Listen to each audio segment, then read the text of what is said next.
In late 2007, the Iraq War is winding down. President Bush has declared victory, and rebuilding operations are in effect. Sergeant Matthews and his spotter, Sergeant Isaac, are sent to a pipeline construction in the middle of the Iraqi desert. All the Americans working at the site have been killed, so now it is their mission to find the culprit before they send new builders. The soldiers hide behind a bunch of bushes and stones to watch the location under the melting sun, and 20 hours pass without anything happening.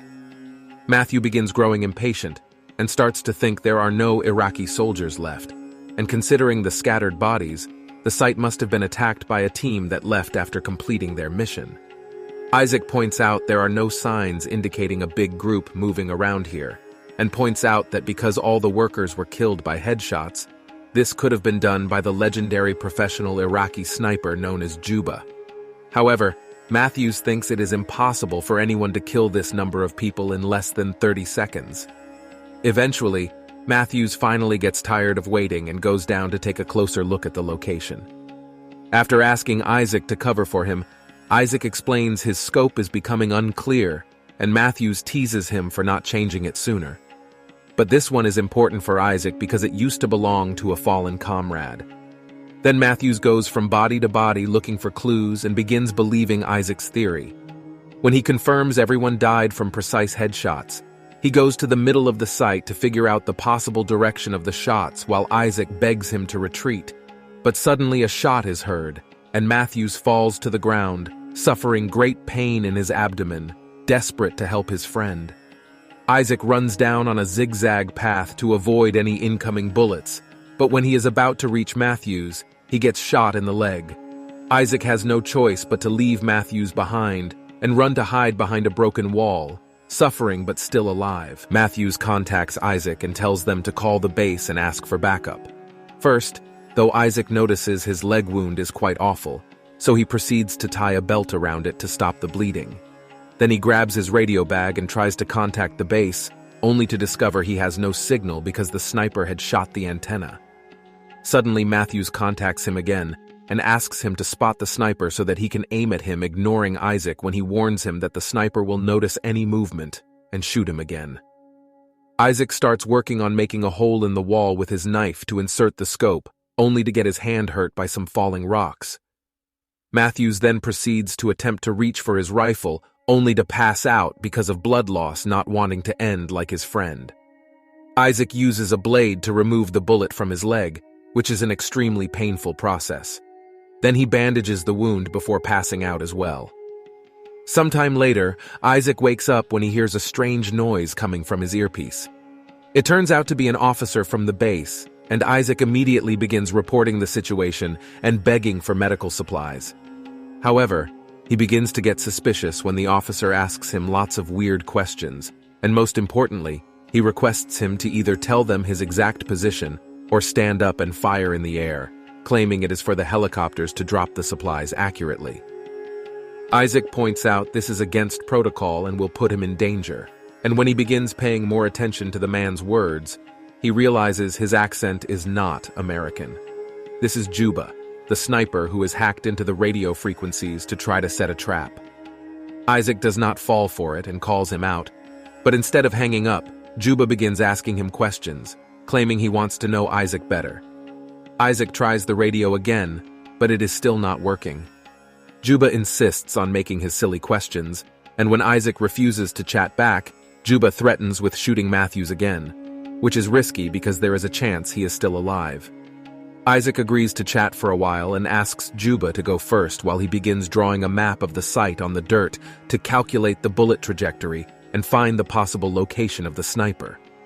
Juba tells him he is just a regular Iraqi citizen that wants to save his country and asks Isaac to tell him about his family, but Isaac points out that it's too personal. Then Isaac makes fun of Juba's reasoning, saying that he is killing the people that are actually trying to develop the country by bringing schools, pipelines, and infrastructures that will boost the local economy.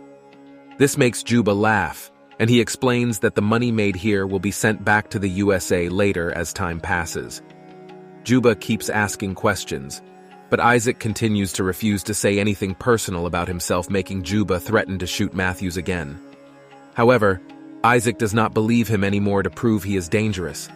Juba tells Isaac the name of the previous owner of the scope and that he is dead, quoting Matthews earlier.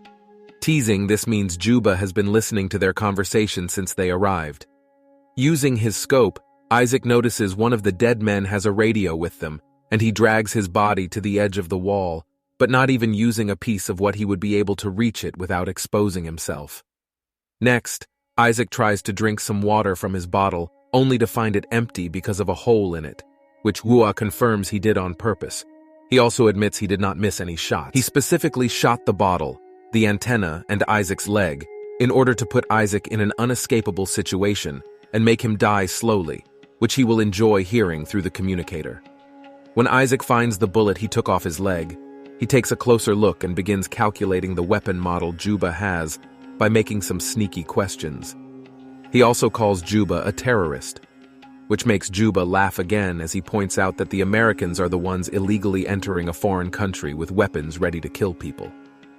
While Juba talks, Isaac does some more calculations and looks through his scope to finally reach the conclusion that Juba is hiding under a huge pile of trash. He has been under these harsh conditions for a long while, not to mention the overwhelming heat, meaning this guy truly is a professional. However, Juba denies being the famous sniper and once again claims to be a regular Iraqi man. Judging by his accent, Isaac guesses. Juba must be a former U.S. Army officer that betrayed them, but Juba dismisses this as well and explains he only kills people that attack him first. In return, Isaac shares the story of how he met his best friend when he was a child and how they enlisted together later as adults. Soon, dehydration and exhaustion begin having a hard effect on Isaac, who falls to the ground. As he hears Juba telling, he will staple his tongue to his chest. Next, Isaac tries to trick Juba by putting a jacket and helmet on his rifle and waving it above the wall, but Juba does not fall for it.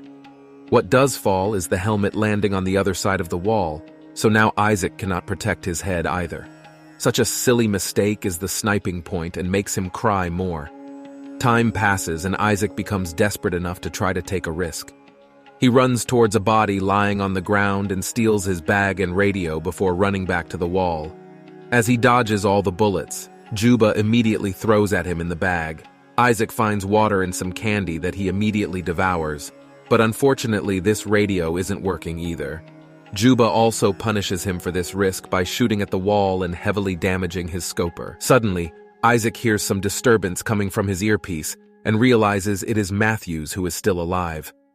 Isaac yells the location of the sniper at him, and Matthews immediately takes out a piece of metal to use in order to look at the pile of garbage. While Matthews moves extremely slowly to grab his rifle, Isaac keeps the sniper distracted by making small talk, and he learns that Juba used to be a teacher in Baghdad. When his students got killed during an American attack, he decided to get revenge while Isaac is hiding behind as the ruins of said school. Then Juba asks Isaac while he keeps carrying the damaged scope, but since Isaac refuses to answer, Juba threatens to shoot Matthews again, desperate to save him. Isaac confesses that he keeps the scope in memory of his old friend who died because of a mistake Isaac made, and he still feels guilty. In the meantime, Matthews places his rifle and blindly aims at the pile of trash, shooting at all the bullets he has, as Isaac shoots as well, to pretend the noise comes from him. When Matthews is about to reload his gun, Juba suddenly shoots him back, hitting him right on the shoulder. Isaac asks Matthews to crawl toward him to find safety behind the wall, but unfortunately, when Isaac goes close to the edge to help Juba shoots Matthews in the head, Isaac has to watch him die, and finally snaps right into a breakdown saying he wants to go home. Juba informs Isaac that if he really wants to leave, then he will not shoot him, but Isaac is skeptical. Later, Juba asks Isaac why he is still there, despite the war being already over. Isaac pauses for a moment before replying. He is there because it was actually he who killed his old friend. It turns out he accidentally shot his previous sniper partner while trying to kill an enemy, and Isaac has been lying to everyone saying his friend had been killed by the bad guys. Suddenly, Isaac hears some noise coming out of the radio and rushes to check the signal, being happy to hear conversations going on. However, his happiness is short-lived because while he can hear voices, He cannot send any messages because of the damage the radio took to Isaac's shock. Juba joins the conversation he is hearing, and the man uses Isaac's name to ask for help. Isaac finally realizes that all this time, Juba has been hacking into American communications, pretending to be a soldier, needing help to lure backup teams to the area and kill them all easily. Thanks to the surprise factor, Isaac tries to interrupt the conversation to no avail. Sometime later, Isaac wakes up to the painful feeling of a crow pecking on his leg wound, seeing as even the birds think he is already dead. Isaac decides to take a risk and retrieves Matthew's rifle using some rope and a stick. Then he aims it at the pile of trash. At that moment, helicopters arrive at the area and reveal Isaac's location. Without knowing this as a trap, wanting to save the incoming soldiers, Isaac pushes the wall to make it crumble, creating a curtain of dust that makes it hard for Juba to get Isaac's location. Isaac begins shooting at the pile of trash without knowing if he has hit his target or not. In order to find out, Isaac finally stands up from his position, and he is shocked to notice Juba is not using this chance to shoot back. This makes Isaac believe he is effectively killed. Juba. Soon the helicopters arrive and quickly carry Isaac away on a stretcher, immediately giving him medical attention. Isaac tries to tell them about Juba, but he cannot be heard because of the noise from the helicopters taking off. Suddenly, Juba starts shooting at them, killing the medical soldiers one by one before hitting the pilot as well. The helicopter quickly goes down and crashes on the ground, instantly killing Isaac and allowing Juba to keep his word.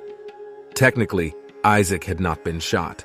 Then Juba hacks into the USA lines again and pretends to be an American soldier to lure his next team of victims.